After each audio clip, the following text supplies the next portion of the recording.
Hi everyone, this is Mayank and welcome back to my channel. So yesterday the market fell a lot. It's kind of a small crash you can say, or correction rather than.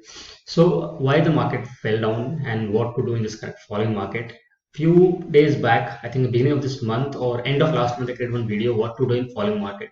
Because market was slowly and gradually it was falling. Today it fell, yesterday it fell a lot. It was kind of termed as a small crash kind of thing. So what is the reason behind small crash? There can be many reasons. So we'll discuss two fundamental reasons for the crash today, and we'll also see what can we do in a short span of time for this market right now. So we'll discuss one by one. First reason what I have is inflation.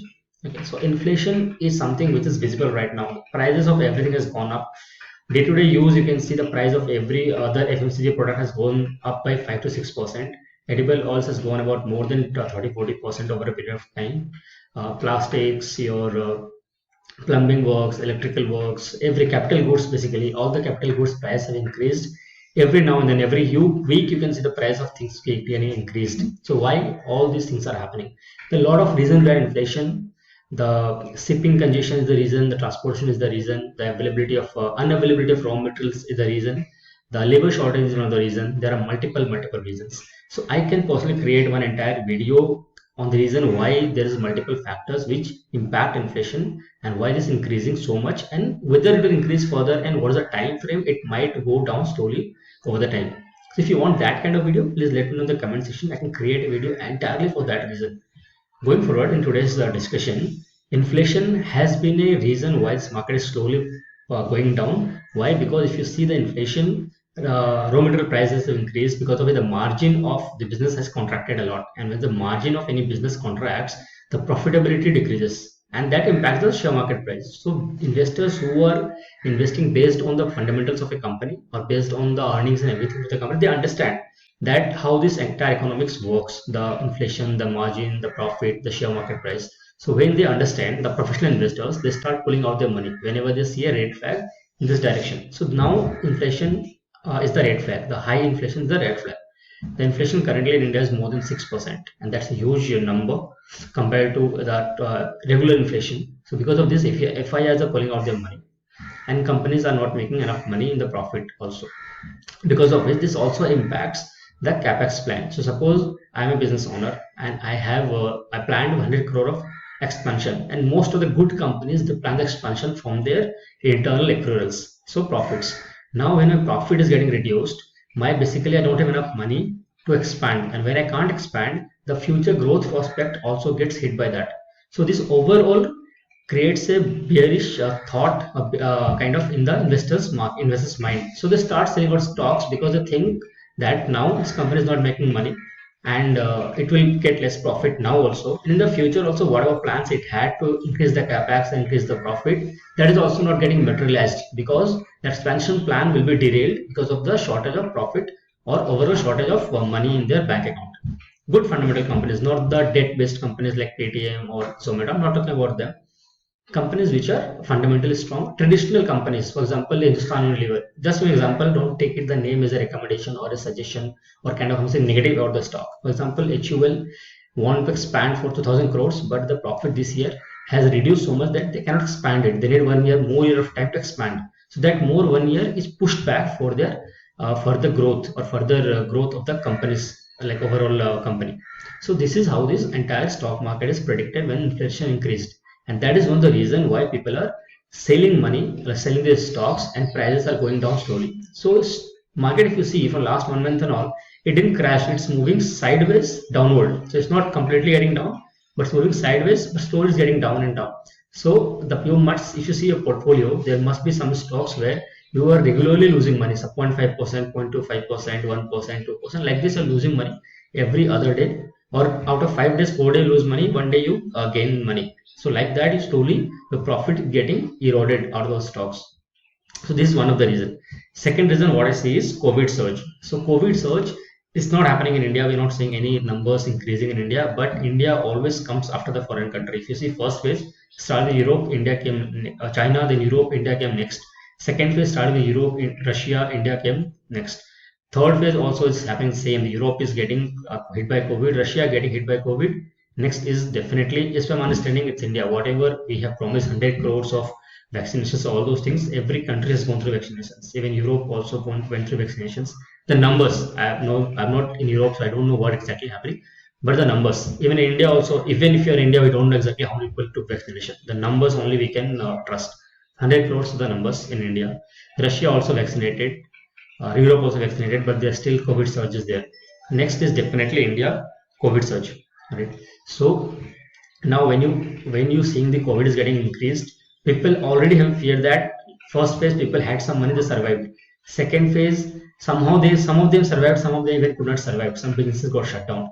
Third wave, if it comes again, people don't have any money. Most of the people, I'm talking about rich people, but most of the people don't have any kind of savings. And so when this kind of things happen, the purchasing power from the market goes off. So when the purchasing power from the market goes off, that eventually impacts the companies. Simple example, in the first wave, a lot of people had some savings, so they started constructing their house in the villages or towns, so wherever they stay. If not house, at least one room for themselves. So they had some savings. That money, liquid money, came into the market. People bought construction, steel, and lot of things, capital goods also. So a lot of construction happened in the first phase. Second phase, it came a little less. People got some money, they start buying cars. Construction reduced in second phase. Personal constructions, not based on IT companies, but personal constructions. So COVID surge was one of the reason. So now I'm predicting that India might also get hit by COVID third wave. This is my personal opinion, I'll say, or personal what I'll say, personal assumption, I'll say rather, right? I hope I'm wrong here, completely wrong. But the data, based on data, whatever is shows, first wave, second wave, third wave, India is going to get hit, and we must be prepared for that. And what do I say when I say we must be prepared for that? In terms of stock market, when I say prepare, you better start selling the money if you're invested in any stock based on news or any kind of short-term goals. Like suppose, for example, travel sector. So invest in travel sector, saying that travel is going to increase. So you must see that if that company is still fundamentally strong, or you can book your profit and get out of it. And because you don't know when the things will start going south. It started getting already, but you don't know if this is the point. It will bounce back from here. It will go down again. Nobody knows it. Even if I tell or somebody tell you, that is not the correct thing to do or correct thing to even understand or even believe anyone, right? So this is something which we should not do. So if your money is any kind of stock or any kind of shares which is based on some news or some kind of speculation, just sell that stock, book the profit if you have. If you have small amount of loss, book even loss also. I'll suggest you that also. If you have 2,000, 3,000, or not in terms of money, but if you have 1, 2%, 5% kind of loss, even try to book that loss and shift that money to a fundamentally strong company which is going to protect your money in the longer run. And if you're investing, second thing is that you're investing with a short period of time frame, 1 month, 2 month, 3 month kind of thing, pull out that investment and invest for longer time horizon. Just invest for longer time horizon. This is second strategy. First, coming out of the stocks based on news. Second, coming out of the stock which is based on very very short term. Okay, 6 months, 1 year is not very short term. 2 3 months, 1 month is short term because you don't know what's going to happen. Third thing is COVID wave is, if it comes, there will be a lot of sectors which getting impacted even more than the first wave because people don't have money to spend. So whichever stocks are based on discretionary expenses, those companies are going to get impacted more. So if you are investing in that kind of companies, try to come out of that company for now. If you can reinvest again when the market looks steady and everything, and situation of COVID third wave probability goes out of the box or out of the like out of the, well, what will say, out of the assumption, that time you can go and invest in that kind of companies. This is my personal opinion, and this is my personal decision what I'm going to do. I'm not invested in any stock which is based on news. I invested in Lemon Tree Hotels. That's a travel sector company. So it was giving good profit, but now it's reduced a little bit. So I'll plan how things are. If I have some good update to give you, I'll give you an update based on my call, what I've done with Lemon Tree Hotels. So maybe I'll book a profit, maybe I'll wait for some time and see how things pan out, and then I'll book the profit.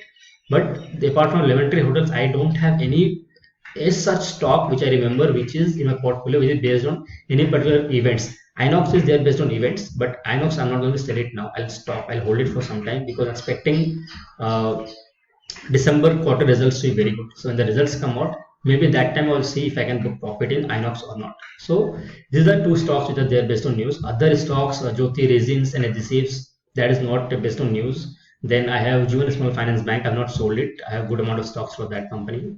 So that is also based on fundamentals. The fundamentals of Ujjivan is not that great, but that is not based on news. So I'm not going to sell it off now. I believe in this company. Then there are a few other stocks also. I cannot tell all my portfolio companies right now. This will end in the video. But if you understood what I'm trying to say, shift the money from a risky zone to a more safer zone right now, and then you wait for the time. Don't just sell it off, don't panic and everything. So this is my personal understanding. If you think that this video helped you, don't forget like the video, share with your friends, sorry, subscribe the channel, and let your friends know also what you are doing, and maybe it will help them to plan out their entire financial planning and everything in a more efficient manner. Thank you so much for watching. Stay happy, stay safe. See you later in the next video.